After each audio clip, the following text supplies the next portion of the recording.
Hello friends, welcome to general study number 1।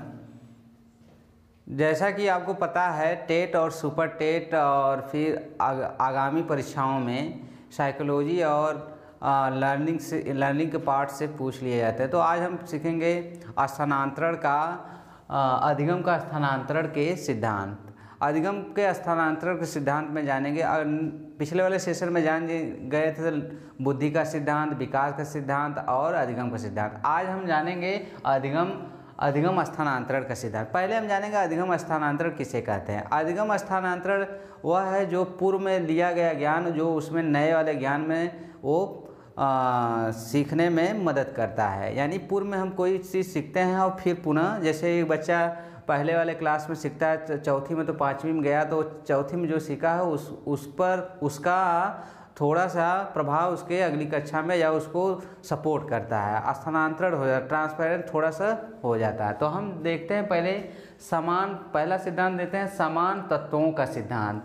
ये थार्डाइक महोदय का योगदान अधिगम स्थानांतरण सिद्धांत में बहुत ही योगदान बहुत ही महत्वपूर्ण रहा है, जिनका है समान तत्वों का सिद्धांत। समान तत्वों का सिद्धांत थार्डाइक महोदय के द्वारा दिया गया है। अगला नेक्स्ट है सामान्यीकरण का सिद्धांत, C.H. जड के द्वारा दिया गया है। नेक्स्ट है सामान्य तथा विशिष्ट तत्वों का सिद्धांत, स्पेयरमैन के द्वारा दिया गया है। स्पेयरमैन के द्वारा दिया गया है। ये स्टैटिक्स में भी इनकी कई थ्योरी हो गए, कोरिलेशन की थ्योरी है जैसा कि आप जानते हैं। और मानसिक शक्ति का सिद्धांत फैकल्टी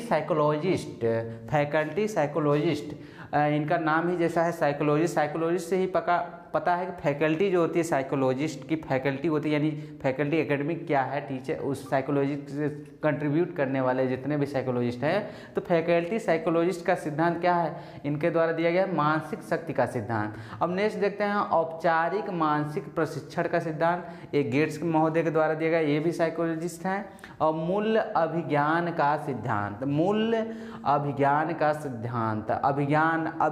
का सिद्धांत, ठीक है, रीगर और बैगले के द्वारा। अभिज्ञान के जानते हैं कि संस्कृत में हमारे तो अभिज्ञान का मतलब अंगूठी होता है, लेकिन अभिज्ञान क्या है, मूल्य अभिज्ञान, पहले की ज्ञान की क्या है, वैल्यू क्या है, इस समय जो सीखेगा स्थानांतरण होगा। जैसे कि पहले के ज्ञान से अब फिर इस नए वाले ज्ञान में उसका क्या योगदान है, मूल्य अभिज्ञान का सिद्धांत रीगर और बैगले ने दिया है।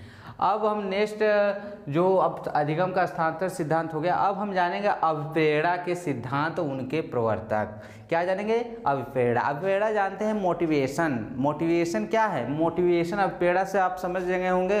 मोटिवेशन क्या है, मोटिवेशन किसी व्यक्ति के द्वारा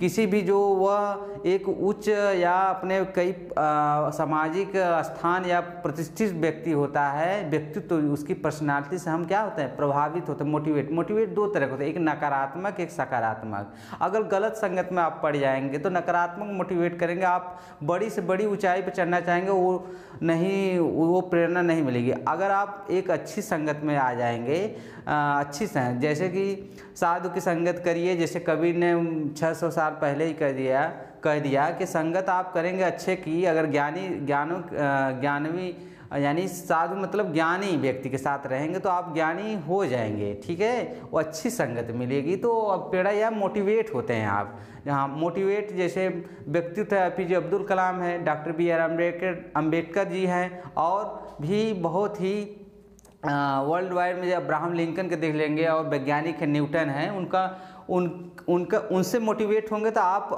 आपको अब प्रेरणा मिलेगी, यानी आगे सीखने की आपकी ललक और जिज्ञासा और भी बढ़ेगी। तो अब हम इसके प्रेरणा के सिद्धांत के बारे में हम जानेंगे। पहला सिद्धांत लेते हैं मूल प्रवृत्ति का सिद्धांत। एक किसने दिया है, मैकडूगल ने दिया है। कौन दिया है, मैकडूगल महोदय ने दिया है। अब नेक्स्ट देखते हैं सक्रियता का सिद्धांत सोले सबरी और मैलमो वो लिंडस्ले महोदय ने दिया है।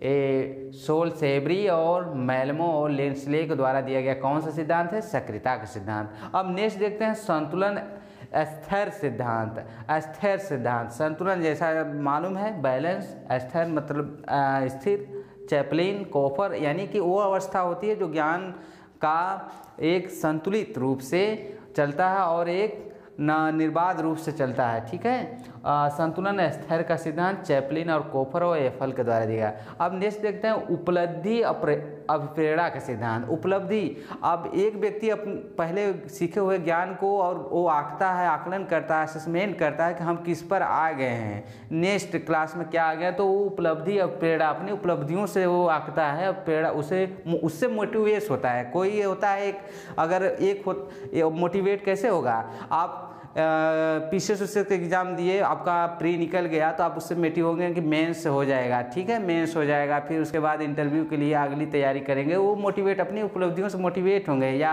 यूजीसी हायर का नेट क्वालिफायर हो गए तो आप अगले एग्जाम के लिए प्रिपरेशन के लिए मोटिवेट होंगे। उपलब्धि अभिप्रेरणा का सिद्धांत एक किसने दिया है, डेविड सी मैक्लीलैंड,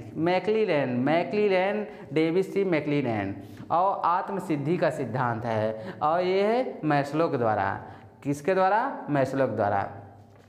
और ये आत्मबल पर किए गए कार्य, ये बंडूरा महत, ये इनका बंडूरा जी का बहुत ही कार्य अतुलनीय रहा है।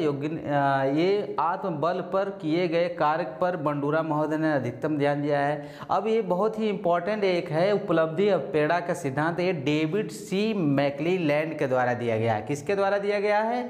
उपलब्धि अभिप्रेरणा का सिद्धांत डेविड सी मैक्लीलैंड के द्वारा दिया गया है।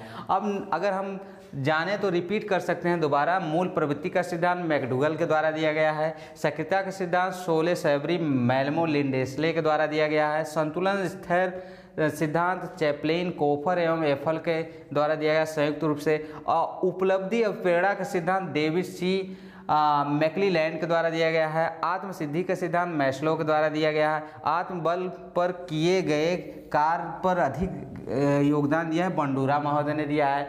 अब नेक्स्ट वीडियो जो हम बनाएंगे उसके बारे में साइकोलॉजिस्ट में किसका क्या अवधारणात्मक सोच रही है उसके बारे में बताएंगे। अगर वीडियो अच्छी लगे तो लाइक करिए, सब्सक्राइब करिए, कुछ न कुछ सीखिए इससे। हम लाइक और सब्सक्राइब की ज़रूरत नहीं, कुछ न कुछ सीखेंगे आप। ज्ञान ऐसा है, अगर आप सीखेंगे कुछ न कुछ तो मिलेगा ही। ठीक है।